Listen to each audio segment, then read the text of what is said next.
Allahumma salli ala sayyidina Muhammad.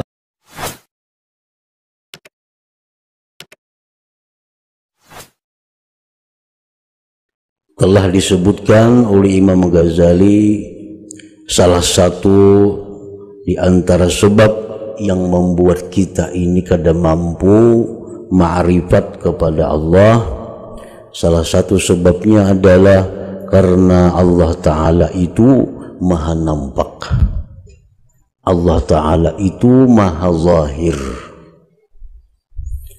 Daripada saking nampaknya Allah Ta'ala sehingga kita kada mampu untuk mengenalinya, kita kada mengerti tentang ma'rifat kepadanya. Di antara sebabnya lagi yang membuat kita ini kada mengerti, kada paham tentang ma'rifatullah adalah karena kelemahan mata hati kita. Kelemahan mata hati kita. Padahal Allah Ta'ala itu nampak, tapi karena mata hati kita yang lemah, maka kada mampu untuk memahami ma'rifatullah itu bagaimana. Dicontohkan oleh beliau seperti kelelawar. Nah, kelelawar itu dia kada melihat bila di siang yang terang benderang, bukan karena samarnya siang, bukan karena terdindingnya siang, tetapi karena mata kelelawar itu nang kada tahan melihatnya. Nah, demikian pula kita manusia ini, salah satu penyebabnya adalah kenapa kita kada mengenali Allah. Pada Allah itu maha nampak, bukan berarti terdinding, bukan Allah Ta'ala itu terhijab, tetapi karena mata hati kita lemah. Mata hati kita ini kayak kelelawar, ini hanya bisa melihat nang gelap-gelap, hanya bisa melihat nang lemah terangnya. Bila terang benderang kada melihat. Nah, mata hati yang lemah ini agar supaya bisa kuat sehingga bisa melihat terang benderangnya siang, mata hati yang lemah ini perlu diperkuat supaya jangan kayak kelelawar lagi. Dengan apa memperkuat mata hati kita itu? Pertama disebutkan oleh para ulama dengan dawamuz zikir, selalu berzikir kepada Allah. Nah, zikir yang kita sebut, zikir yang kita ucapkan itu menguatkan mata hati kita yang lemah.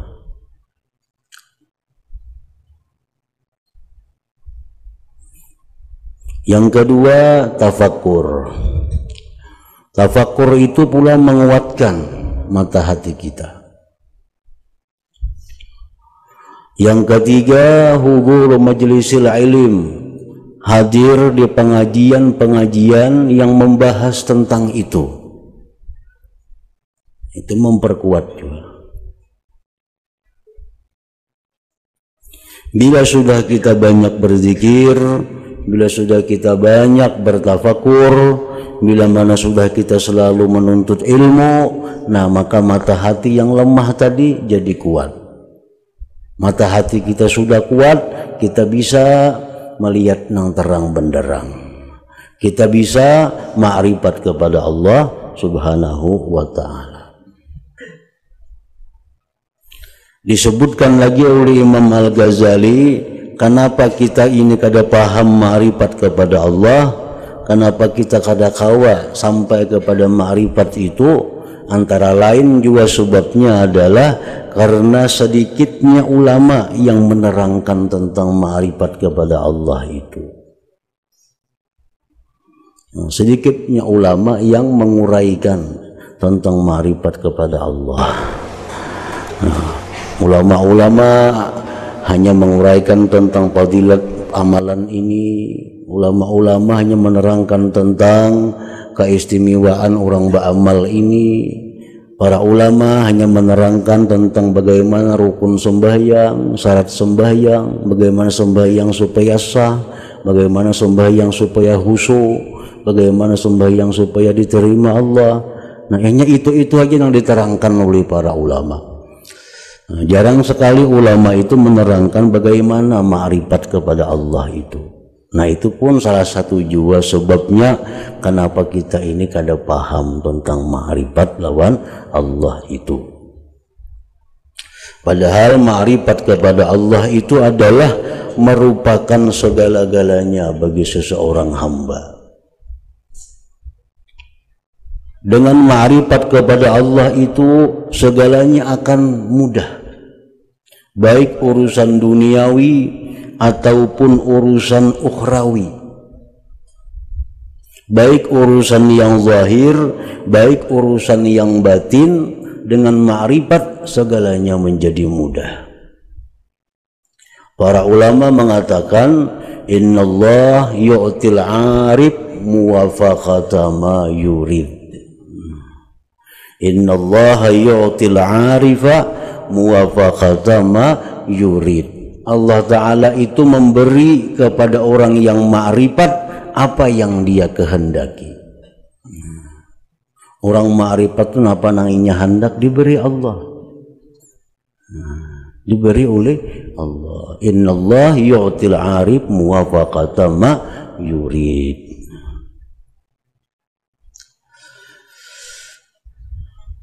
Kurangnya penjelasan tentang ma'rifat itulah salah satu juga sebab kita kada tahu, kita kada mengerti apa itu ma'rifat kepada Allah. Padahal tadi dengan ma'rifat itu kita akan mudah mencapai apa yang kita mau. Itu salah satu faidahnya ma'rifat.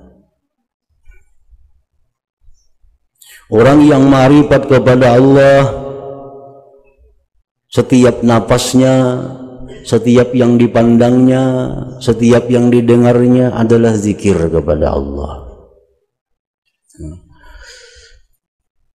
Orang ma'rifat kepada Allah, napas keluar masuk itu zikir. Apa yang dipandangnya itu adalah pandangan matanya itu zikir.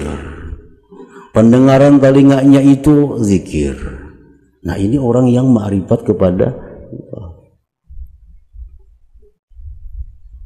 Orang yang ma'rifat kepada Allah itu tidak ada lagi di dalam hatinya itu dendam.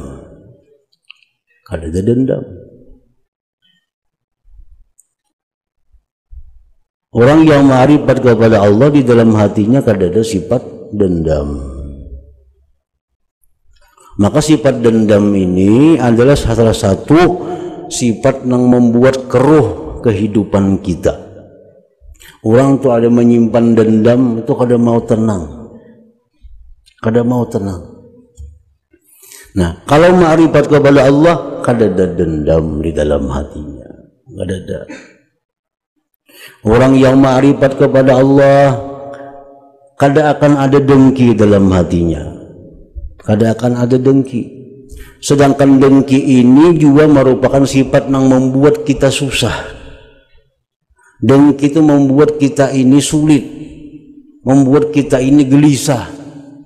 Kalau kita ma'rifat lawan Allah, kada ada dengki, kada ada dengki. Orang yang ma'rifat kepada Allah itu kada ada taubih, kada ada mencela, meniwas, kada ada. Ngapa ikam nangka itu? Maka sudah kupadahi, jangan apa masih digawi. Maka sudah berapa kali ku mengingati ikam. Nah, itu meniwas ngarannya. Nah, kalau orang ma'rifat lawan Allah itu kada mau meniwas.